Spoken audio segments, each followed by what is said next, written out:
ప్రభునందు ప్రియులైన మీకందరికీ యేసుక్రీస్తు ప్రభువారి నామములో శుభవందనాలు తెలియజేస్తూ ఉన్నాం. దైవజనులు బ్రదర్ భక్త్ సింగ్ గారి పరిచర్యలో నుండి అలసిన వానిని ఓరడించు మాటలు. మే 27. మోయాబు దేశమును విడిచి వెళ్ళుటకై ఆమెయు ఆమె కోడండ్రును ప్రయాణమైరి. వారు యూదా దేశమునకు తిరిగిపోవాలనని మార్గమున వెళ్ళుచుండిరి. రూతు గ్రంథం 1:6-7 నయోమి తాను చేసిన దానికి నిజమైన పశ్చాత్తాపం లేకుండానే యూదా దేశమునకు తిరిగి వెళ్ళవలెనని కోరుచున్నది. రూతు 1 అధ్యాయంలో నయోమి తన కోడండ్రతో యెహోవా నాకు విరోధి ఆయను అని పలికెను. 20వ వచనంలో కూడా సర్వశక్తుడు నాకు చాలా దుఃఖము కలగజేసెను అని పలికెను. ఈ మాటలో తనలో తప్పు చేసి తిని అని గ్రహింపు లేనట్లు తెలియచున్నది. దానికి విరుద్ధముగా తన పతనముల వలన కలిగిన శ్రమలకు దేవుని నిందించుచున్నది. కొన్నిసార్లు మనం కూడా ఆ విధముగా నేరారోపణ చేయుట ద్వారా తప్పిపోయిన వారముగానున్నాము. ఒక్కొక్కసారి మన జీవితంలో పరిస్థితులు తారుమారైనప్పుడు మనము మన చుట్టూ ఉన్న వారిని నిందించు వారముగానున్నాము. దేవునిపై కాకపోయినను మన చుట్టూనున్న వారిపైనను నేరారోపణ చేయుదుము. దేవుని ఆత్మ మన జీవితములలో పనిచేసి నిజమైన పశ్చాత్తాపమునకు మనలను నడిపించిన ఎడల దేవుని ఎదుట సాగిలపడి అది నేనే ఆ పాపం చేసి తినే అని నిరాటంకంగా ఒప్పుకొనుటకు ఇష్టపడుదుము.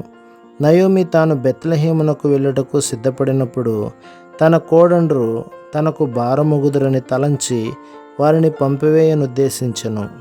వారిలో ఒకతైన రూతు ఆమెతో వెళ్ళుటకు నిశ్చయించుకొనెను. నీవు వెళ్ళు చోటికే నేను వచ్చేదను అని రూతు తీర్మానించుకొనెను. రూతు గ్రంథం 1:16 భూ సంబంధమైన లాభం కొరకు ఆమె నయోమిని వెంబడించుటలేదు. ఇశ్రాయేలు దేశంలో ఎవరినైనాను వివాహం చేసుకుందునను ఆశ ఆమెకు లేదు, లేక నయోమి ఆస్తి కొరకైన ఆశ లేదు. నయోమితో వెళ్ళిన ఎడల వృద్ధురాలైన నయోమి కొరకు తన కొరకు కష్టపడి పని చేయవలసి వచ్చునని ఆమెకు తెలియను. ఆమె ఏ ఉద్దేశంతో వెళ్ళుచున్నదో 16వ వచనంలో మనకు తెలియచున్నది. నీ జనమే నా జనం, నీ దేవుడే నా దేవుడు. రూతు నిజమైన జీవమగల దేవుని గూర్చి వినెను. ఈ నిజమైన దేవుని గూర్చి అధికముగా తెలుసుకొనవలెననే కోరిక ఆమెలో కలిగినది. ఈ దేవుని గూర్చి అధికముగా తెలుసుకొనవలెననే గొప్ప ఆశతో ఆమె నింపబడుటచే ఎంత క్రయమునైనను చెల్లించి ఆయనను గూర్చిన జ్ఞానము సంపాదించుటకు నిశ్చయించుకొనినది. ఆ దేవుని తన దేవునిగా చేసుకొనుటకు ఎంత కష్టమైనను శ్రమైనను సహించుటకు సిద్ధపడినది. ఆమెలోని ఆ కోరికను చూచి దేవుడు ఆమెను ఆశీర్వదించెను. వారు బెత్లెహేముకు వచ్చిన తరువాత నయోమి తనకు బోయేజు అను ధనవంతుడైన బంధువు గలడని రూతుకు చెప్పలేదు. ఆమెను బోయేజు పొలమునకు కూడా నడిపించలేదు. రూతు గాని నయోమి గాని చూడలేనట్టి సర్వశక్తి గల దేవుని హస్తమే ఆమెను నడిపించెను.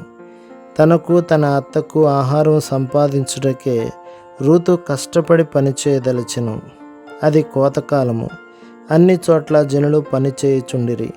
వారిరువురి ఆహారం కొరకు రూతు దొరికిన పని చేయదలిచెను. కానీ దేవుడు ఆమె పక్షమున పని చేయుచుండుటచే ఆయన నేర్పరితనం గల హస్తములతో ఆయన ఆశీర్వదించిన స్థలమునకు ఆమెను నడిపించెను.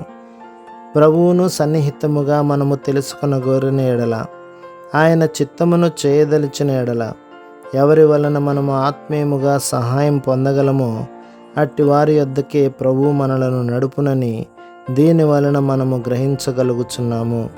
మన ప్రగాఢమైన కోరికలను ఎట్లు తీర్చవలెనో ఆయనే ఎరిగి ఉన్నాడు.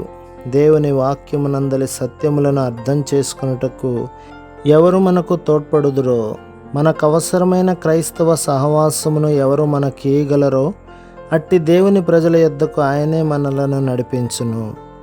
ప్రభు మిమ్మును, మీ కుటుంబమును, మీ సంఘమును దీవించి ఆశీర్వదించునుగాక. ఆమేన్.